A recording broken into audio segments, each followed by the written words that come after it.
everybody, and welcome to the first episode of 5 O'Clock Shadow. I'm your host, Mister IHardlyKnowHer, and I am a drag king in Los Angeles, California. And here, we're going to give you the source for all of your outrageous queer banter, so I can show off all of my amazing friends and how stupid I am.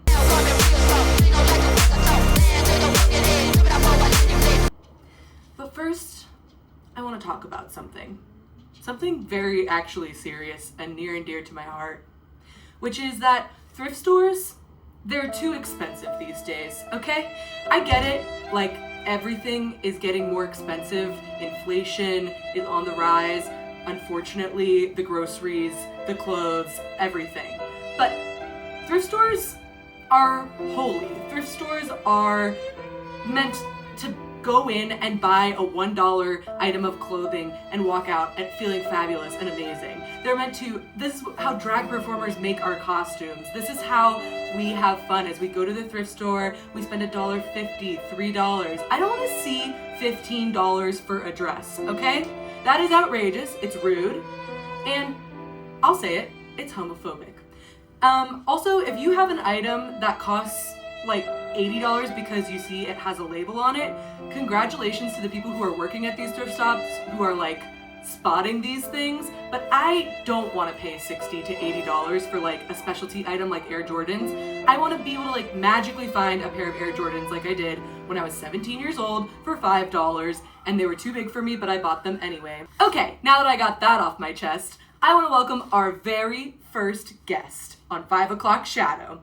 She hosts Queer Thursdays and Sweet Dreams. She's Long Beach's it girl, and she's my drag mom. Everybody say hi, Kiki. Hi. I'm assuming y'all said hi, Kiki, out there. At home. Yeah, at home. It's your job. It is your job.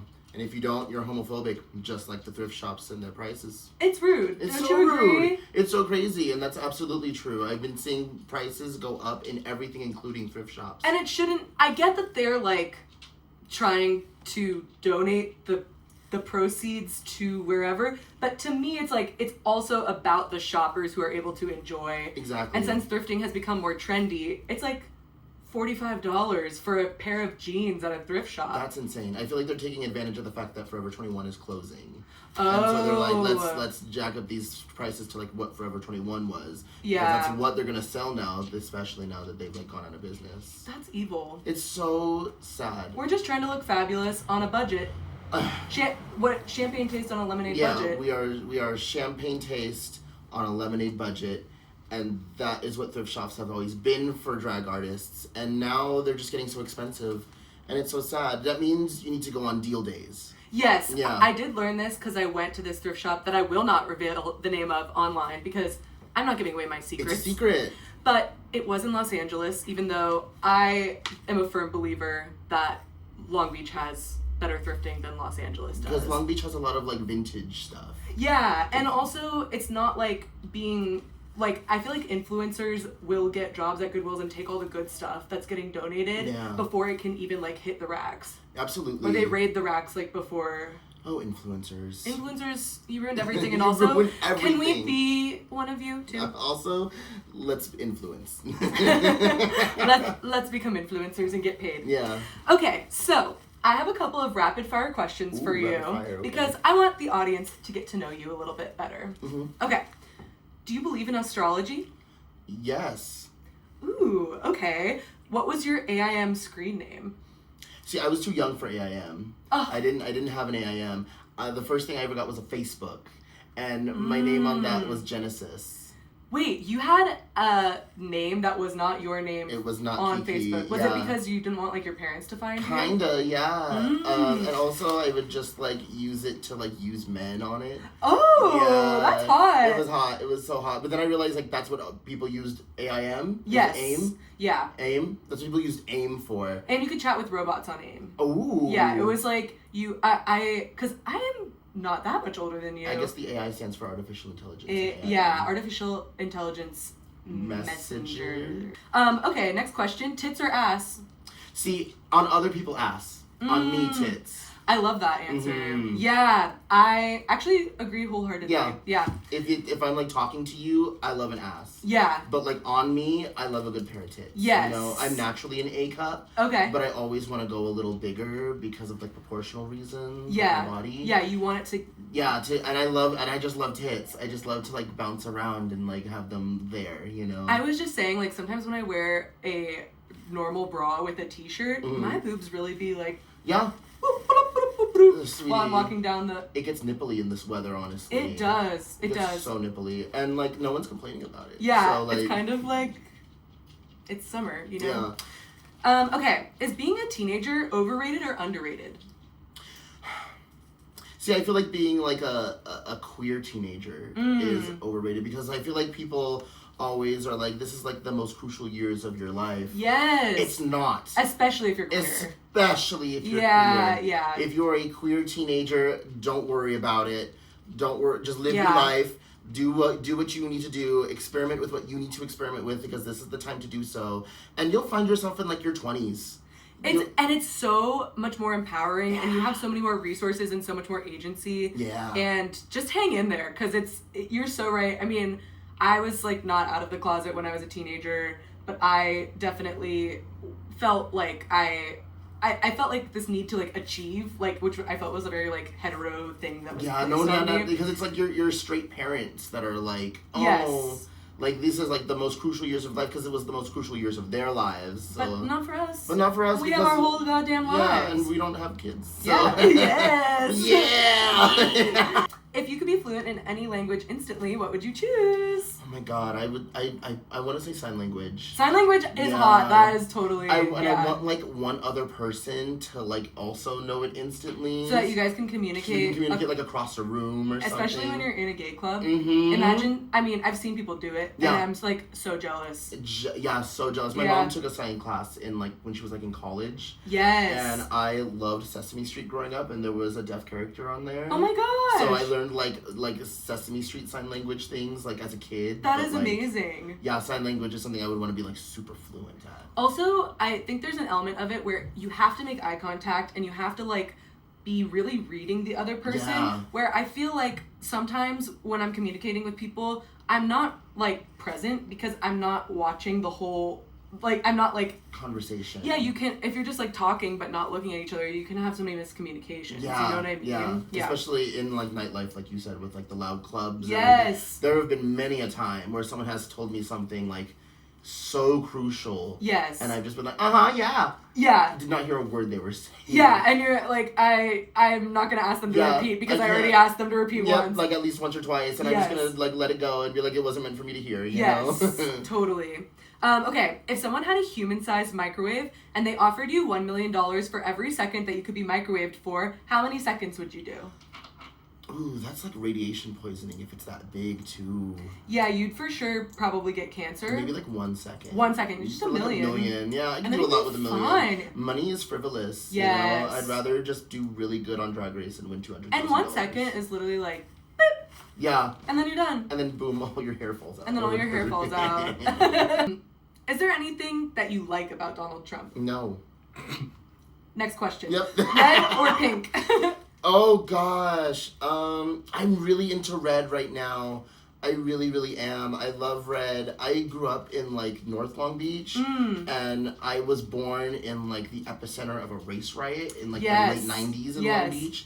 So red has always been like a color that I was taught to like stay away from. Oh, interesting. For like gang affiliation reasons. Of course, and like the part where I live and everything. So I just recently started being like, I don't look like a thug. So I'm just gonna dress in a red shirt and like just throw caution to the wind, you know? Yes. So I've been really getting into red lately, but I always love pink. I feel like pink, as someone who identifies as a boy, like pink is a color that like if it's your favorite color, it's so disruptive to society. Totally. So I'm like, oh, pink. I love pink. I really strongly associate like you as pink. Yeah. But I feel like I've been seeing you as red recently, which is why I asked this question because I was like, because I've been getting into red lately. Yes, I have been like. And you have red hair. Yeah, I am a redhead. Yeah. And I feel like getting into like the color red too would like helps accentuate the hair color too. Yes, totally. Love both. Yeah, honestly. I have a special place in my heart for both. Yeah. But pink will always be there. Yes, pink is the foundation. Yes. And red is the sparkle right now. Yes, pink is the color corrector, and red is the base color. Yes, makeup. Okay, you don't drink alcohol or have caffeine. No. What the hell is your vice? Marijuana. Okay. But I'm like an indica girl. Okay. I was You just get sleepy? Yes, I do. Okay. But it's so on brand for me. You just feel, you're just like... I'm just always tired. A little cozy, yeah, a I'm little just like, sleepy. I want to go home. And everything Yeah. I do. No, I was just telling someone this last night. I was like, I want to feel sleepy, not paranoid. So I'm an indica girly. And they're like, so agreeing with me. And I was like, yeah, okay, cool. I'm not the only one. If you're a sativa girly, you're the one that's wild. You're the one that's wild. If you're a sativa girly. I feel so bad falling asleep on people that sativa is kind of the only way, but it does make me so paranoid. Yeah, so maybe you shouldn't smoke But famously, like, I will just get a contact high from standing around You people do who are famously smoking get a contact so, high. Yeah. We take like 2 hits in a car and you're like, guys, can we turn the window down? And I'm like, I'm high as hell and driving this vehicle. Yeah. No, I don't drive high. No. Don't drive high. And we don't condone that either. Don't drive high. I don't really even smoke weed, as we're mentioning. As we're talking about right now. And if that happens, I pull over. Yes, and we take a break. And we take a break. And we we get get Taco Bell. Jollibee. We both just had 2 different restaurants. We get both because we're so high. Who's your favorite drag performer? It's tricky. It's like asking like... It is. I wish it was like a top 5 or like a top 3, but I have to choose like one. And it's Manny Oakley. It is, and I've like thought about it the entire time. Oh my gosh. Like, no, it's definitely Manny Oakley. Manny Oakley is not only like a really good friend of mine. Really quickly, just Manny Oakley. Hi, Manny. Hi, Manny. Yeehaw. Come on the show. Okay. Yes, come on the show, Manny Oakley. Yes. Yeah, but no, Manny Oakley is not only like a really good friend of mine, but they are also just like an incredible stage presence of a performer. And they have an aesthetic. They've had this aesthetic, and they've stuck to this aesthetic. Yes. And I feel like in this industry, that's like the key to like longevity. And made it versatile. And yes, because you can take a good aesthetic and make it, like, plant it in anything you do. Yes. Anything you do can be like part of your aesthetic, because it's more of like I have an aesthetic, and it's always just like when there's like a theme that I need to do or something, it's just like, well, what would like Kiki do? Yes. You know? Yes, totally. Not so much like what would a drag performer do in this thing. It's like, oh no, this is Kiki doing this, because that's what people love about it. And it really is like, how do you take your voice and like put that to it, which I feel like makes competition so interesting, but also kind of like complicated in a way, because I don't want to see people do things that are not them. Yes. Like, I want to see their true essence, and sometimes it just doesn't match. Doesn't pan out, Yeah, totally. Yeah, and I feel like in a competition setting too, if you can like have an aesthetic and stick to that aesthetic, that's what separates like the queens from the princesses, you know? Yes. Are people born wicked, or is wickedness thrust upon them? I feel like no one is born wicked, because hate isn't born with, it's taught. But then again, there's 2 sides to every story, so are people really wicked? Goodness knows. Goodness knows. And soon we'll match them in renown. They did it. They were robbed of all the awards. I agree. I think they won like 1. Good for you, the Paul costumes. Taswell. Yes. Yeah, but good for you, Paul Taswell. Yes. And you dressed everyone at the Met Gala. And everybody looked amazing. It looks so good. Yeah. It looks so good. Oh, the Met Gala this year was so drag kingy to me. It was. And I was so happy to just see some, like, I was very inspired by the fashion this year particularly, because it was so many broad shoulders, triangle cuts. It was dapper. Masculine, dapper. Yes. Dapper. Yes. It was so dapper. What's the straightest thing you've ever done? Ooh, I think it's when I played basketball when I was like 9. Oh my gosh! Do you know what position you played? No. All of them? You were just sweating? I was just running up and down the court. And crying. Yeah, no, I did cry, and that's why I was like, I'm not going to do this anymore. I have to cry my little 8-year-old self to sleep and be like, I don't want to do this. But I tell you, when the tryouts happened, you just had to like shoot a ball like in a basket, like that's. And you got one in. And it was a major fluke. It was the most flukiest thing ever. I just like was like whatever, and I made it. You literally were just flicking. Yeah, and the crowd was like wow, and I was like, you know. And then, like, in an actual game, I, like, made it, because I was just like, just do what you did last time. And I did it, and it was in, like, the other team's basket net, and I was like, oh! I've done that with but soccer. I made it, yeah. Yes, you made it! By the way, the strangest thing you've ever done, which is play basketball and cry, Yes. is the gayest thing I've ever done because I played basketball when I was 9, and I played defense too aggressively and made somebody else cry, and then I was like, I didn't want to unlock that part of myself, but I don't think I should do this anymore. Sports brings out the worst in people sometimes. Yeah. It brings out your most like competitive and But also that is how you play defense. Yeah. You're supposed to get in people's faces. I don't even know what defense is, so. So moving on. Yeah. Would you rather fuck Tony Soprano or Walter White? They're both really hot daddies. Yeah. They're both really hot daddies, but I love a bear. Okay. So I feel like I'm gonna have to go with Tony Soprano on that. And James Gandolfini, who plays Tony Soprano, is so just like charismatic. Yeah, it's the personality too. Yes. The personality can get you in a person. Yes. And yeah, I am a Tony Soprano. And that is one thing I love about being queer. Like, this feels like a little tangential, but it is like, I do feel like we love personality. Yeah, because I feel like the straight community is so like skin deep or whatever. Aesthetics. Yeah, and how you look and like I need to look the best and it's so superficial. Yeah. But like I feel like we look at people for like the long run of things. If you have that connection with someone, it's hot. It doesn't matter how and they it doesn't look. matter yeah, how they look. It doesn't matter how they look. Yeah. What do you love about women? Their power.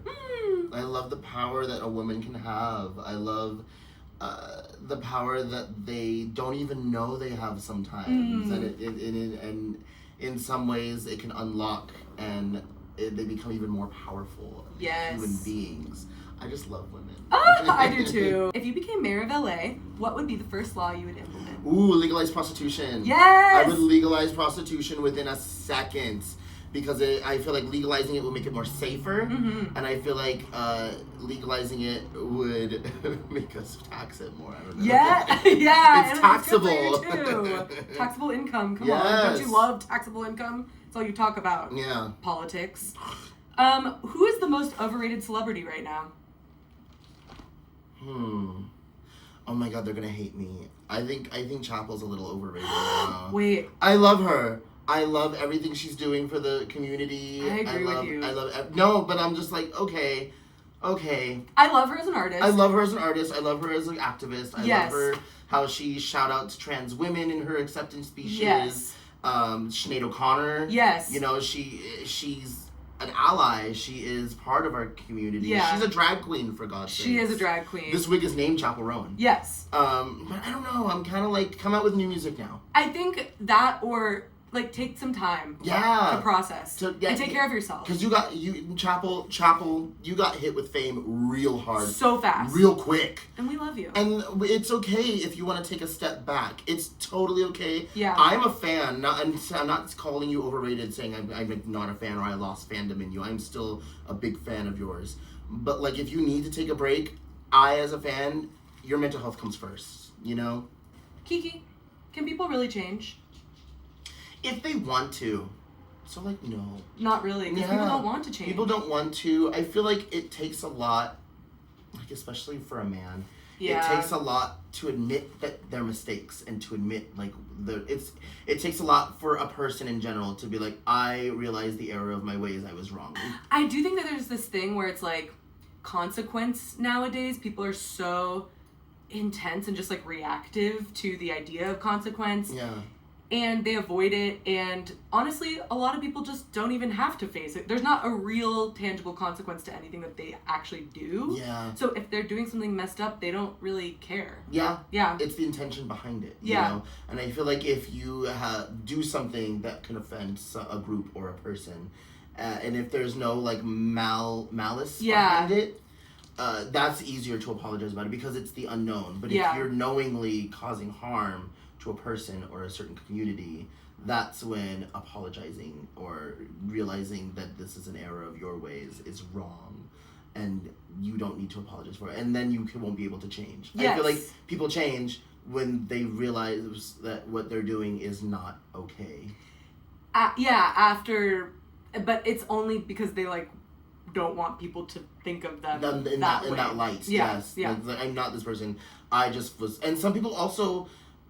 I'm speaking for like communities when they like people like attack communities or like they they say something wrong and people take it in a wrong way. Yeah. It's easier for them to be like, oh, I didn't mean it that way, I'm so sorry. Yes, that wasn't my intention. Yeah, but it's like, I did not mean for that to happen. Some people just get so passionate. Sometimes I'm willing to be like, okay, that wasn't your intention.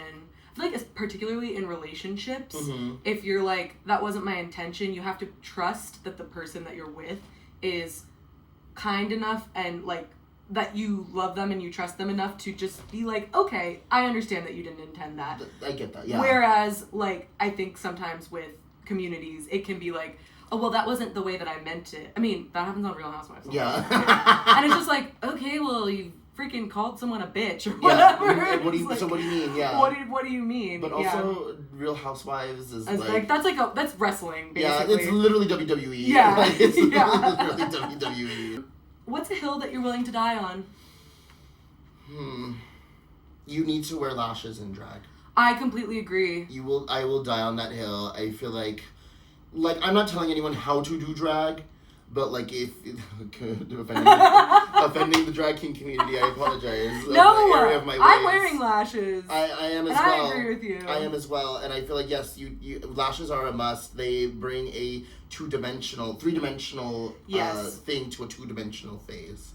Same with like glitter and shimmer, like anything shiny or giving it another dimension of like shape or color or texture will help with the face so much. So lashes. I mean, I feel like when we first started, like, so basically Kiki's my drag mom, and when she adopted me, like, there was a day where we sat down and you did my makeup. Yeah. And because I was like lost, I had like some of the fundamentals. You weren't bad, you know. I was just like, you just need to like know what goes where. What goes where, yeah, and shapes, and the shapes that work with my face. Yeah, with your face too. And so then we talked about it. It's like when you put lashes and glitter on, that is when the whole thing just goes like whoosh. It really does bring out like it's just gonna take all the work that you did putting in first. Yeah. It's gonna bring it all out and make it look even more elevated. Exactly, and sometimes... And it's not a feminine thing. Oh, no, not at all. Everybody has lashes. Yeah. Everybody has eyelashes. It's a caricature thing. Yes. It's the it's exaggeration. The dramaticism, yeah. Yeah. It's like the dramaticness of a lash can bring out... And also sometimes a lash can save a face. It really can. It really, really can. Because you can do a 15-minute face and stick a lash put a lash on and it's like, okay, good, I look exactly the same. Yeah. That's like an hour mug, you know? Yes, But also lash placement. Yeah. Because you can also not put it on right and it can ruin the face. It can ruin the face. But the good thing is they can always be like ripped off and reapplied. Yeah, you know? I have like watery eyes. Oh my god. Yeah, it's the worst. I don't, but I know so many people who do. And I'm just like, I'm so sorry for that. Sometimes it's fine, and then other times I like go to put them on, and it's like a 15-minute process. That's insane. And I start crying. And then they're even more watery. Literally put them on with one hand, like a type of girl. Yeah. Gluing the eyebrows can be really fun, but I also love just like using that natural contour of what my eyebrows are doing. I love my natural brows. Yeah. When I started doing drag like 100,000 years ago, I used to like be a glue down your eyebrows kind of girl, and they would just sweat off. Also, it's just everyone's faces are different. Yeah. So some people look so good with a glued down eyebrow. Yeah. Other people, they look fine with their real eyebrow. They look fine. Yeah, if they know what they're doing. Yeah. You know? Like, if you, like, can, like, accentuate and, like, feminize or masculinize your, like, eyebrows that you have on your face. Totally. Go for it. Do it. It's drag, you know? I also like to go for little queer history. The Queen was, like, a 1960, like, I believe 1965. Like, documentary on, like, the pageant system in New York. The New York drag pageant system. They used their real brows. They were just full, like, cross-dressers. Like, they were not, like, drag queens that we know today. They were like men in like foundation and like a lash and like just like maybe a penciled in eyebrow. I love it. In like a swimsuit, no padding, and like a giant wig. That is so gendery to me. And that's what I like about my drag. I love that. It's just so like gender fucky. Yes. And I feel like that's why we both that's like. What our it's just like a because you're like an AFAB. Dressing as a man who's dressing as a woman who's dressing as it's just the layers. It's layers. And it all really came from, like, I started dressing as a man, but then I feel like it came from the layers of people commenting. Like, I did all these competitions, you were there, where people were commenting on my boobs and how big my boobs were, and I didn't know if I should cover them up more or accentuate them and what that meant about my personal gender outside of drag, but also in drag. Like, what am I performing then if I'm showing off my boobs? And so it's been like a process of just figuring out like your body and my face, and like how to make and my personal sense of style too, because I love the sequins. Yeah, and we also say that like we fully did not plan this. We did not plan this. We this. didn't plan this at all. You fully said ABBA, and I was like, oh, let's do an ABBA look then. And then this was in my closet, and literally look, it's like the same paillette, the sequin fabric. Thank you, Santi Ali. Thank you, Santi Ali.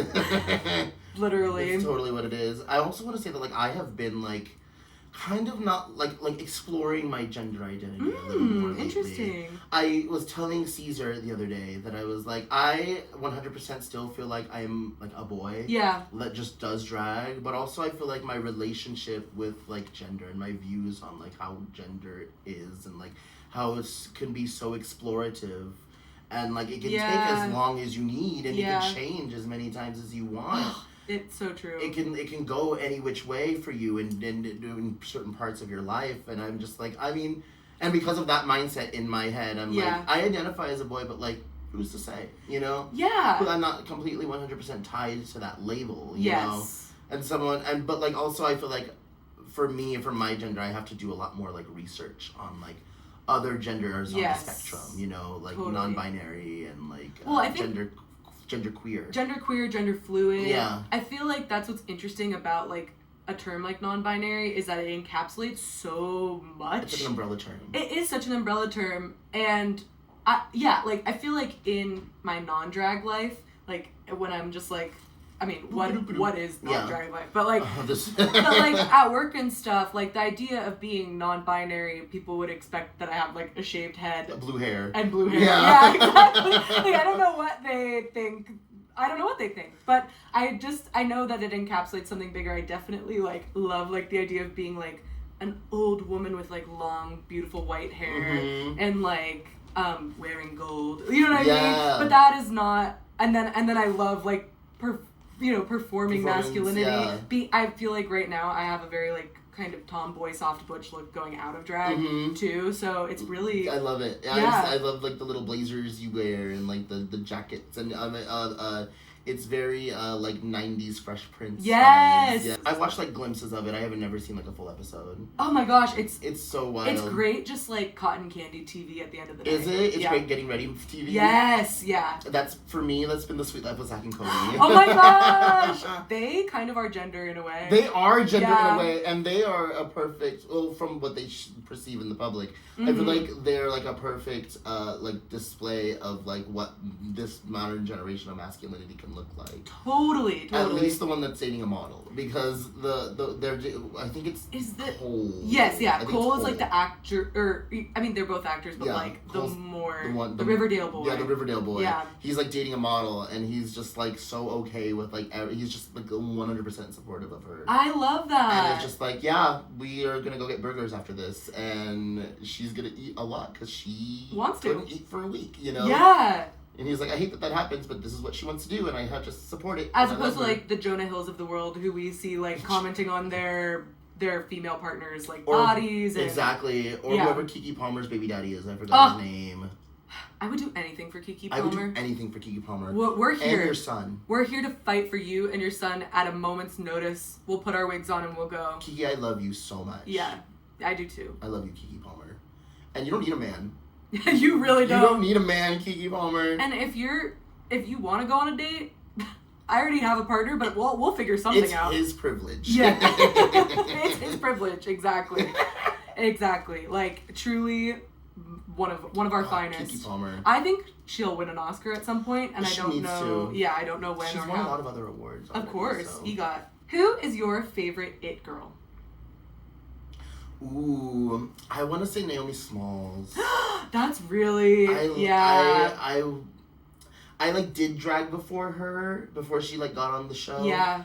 But like her being on the show just like hit something in me. That really makes sense. I didn't know that about you. Like it hit something. Yeah. It was like a biracial beauty from California who slayed the entire time, but kind of did it subtly. Yes. She did it so subtly. She was so chill, like, the entire time. It was just, like... And, like, she didn't really have drama except with, like, Derek, but, like, that was obviously so forced, She you know? has such a calm inner peace. She's an it girl. She's an it girl. She's just a chill vibe. Also, like, I loved her on her season. Yeah. And then one day I was at Precinct and she went on to perform, and I was like, I mean, like, you know, sometimes when you watch Drag and you're like, I can't breathe. Yeah. I'm watching Naomi. Jesus right now. Yeah, it's Naomi. It's Naomi. That's Naomi Smalls. And she did, like, a Charlie XCX song that I like, but it wasn't like she did this, like, complicated. It wasn't complicated. And that's another thing, too. I feel like that's one of the things that makes her an it girl, too. Yeah. Is she also showed...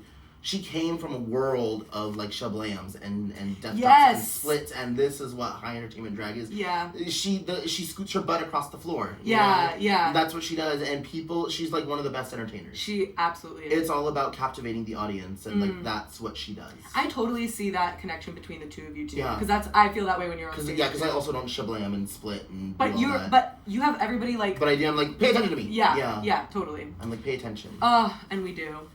Okay. Now we're going to do a segment where you do impersonations. Okay. And I'm going to give you the person and then what they're doing. Because Kiki is incredible at impersonations. I'm hyping you up now, so you better deliver. Oh my god, let's hope. Okay. So, our first person that you're going to be impersonating is Wendy William washing dishes. Oh my god. Ew, there's food in the sink. It's wet food. I don't like it. James! That was good. Okay. The next person that you're going to be impersonating is Rachel Berry buying a car. I'm so sorry. Can you read this contract for me? Can you just read it out loud? Because I can't. Okay. The next person is Jack A. Harry asking where the pasta is in the grocery store.